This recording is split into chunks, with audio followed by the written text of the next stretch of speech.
guys, welcome back to my channel. If you are seeing my face for the first time, hi, I am Jukta and I make videos on lifestyle, beauty and fashion.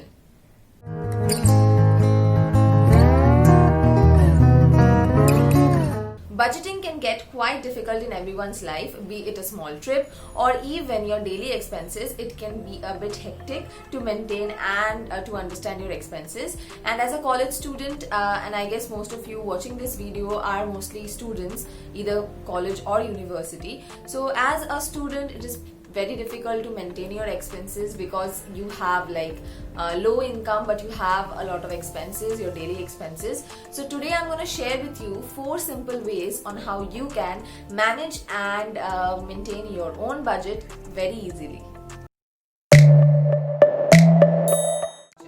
The first and the most important part of making and maintaining your budget is knowing your income, expenditure, and also if you want to save up some amount of money, how much can you save and how much you want to save for certain things. So knowing that is very important. I always start by writing down my sources of income and the amounts respectively.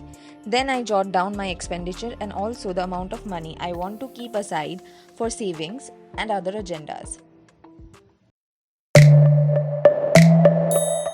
After you have figured out the flow of money in your expenses in your daily life, now it is very important to know how to plan your budget and how can you plan your budget in your personalized ways.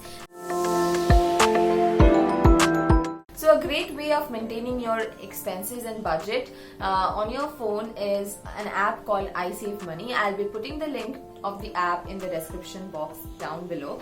So you should definitely check that out. Now what you have to do in this app is you can save up or you can enter a particular amount of money for a particular category. Say suppose you have daily expenses or you have transportation cost, you have some subscription fees. You can enter all those categories down there and that way you have a budget set for particular category. For that particular month, what you have to do when you are having certain expenses from the subscription fees or daily transportation cost, you have to keep on recording it in the app.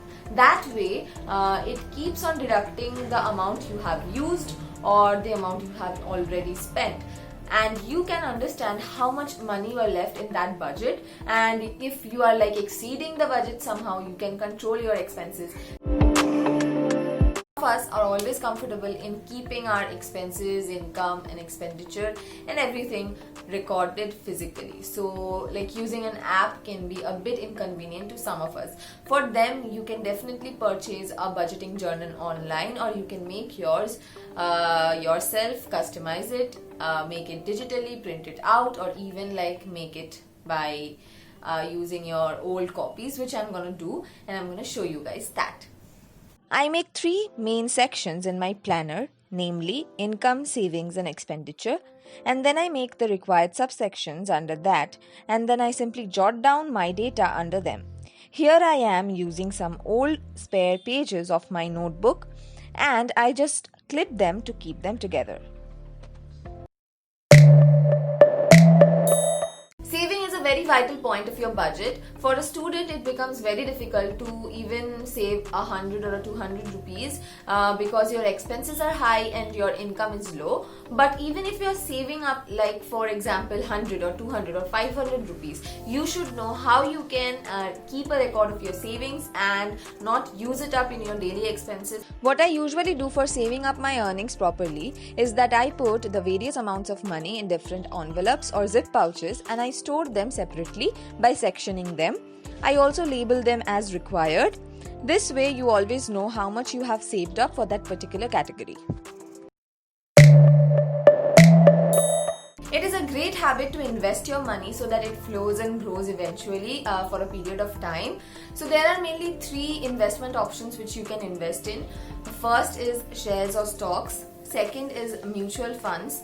Third is RD or FD, that is recurring deposit or fixed deposit. So the best option for you to invest your money as a student is a fixed deposit or a recurring deposit. Now, what is the difference between a fixed deposit and a recurring deposit? For a fixed deposit, you give a chunk of amount of money to the bank, and suppose after 3 or 4 years of maturity, you can extract your money from that bank. Now, as it stays with the bank, so it's pretty safe and it does not have any risk of you losing the money. So that's a good thing. For recurring deposit, what you have to do is you have to give every month you have to deposit around 500 or 1000 rupees of money to the bank, and there's also interest which goes on that particular recurring deposit account. So that way your money grows. Though the interest rate for both the fixed deposit and recurring deposit, it's a bit low, but it's always safe to trust a bank, a trusted bank of course. Don't go and randomly choose a bank.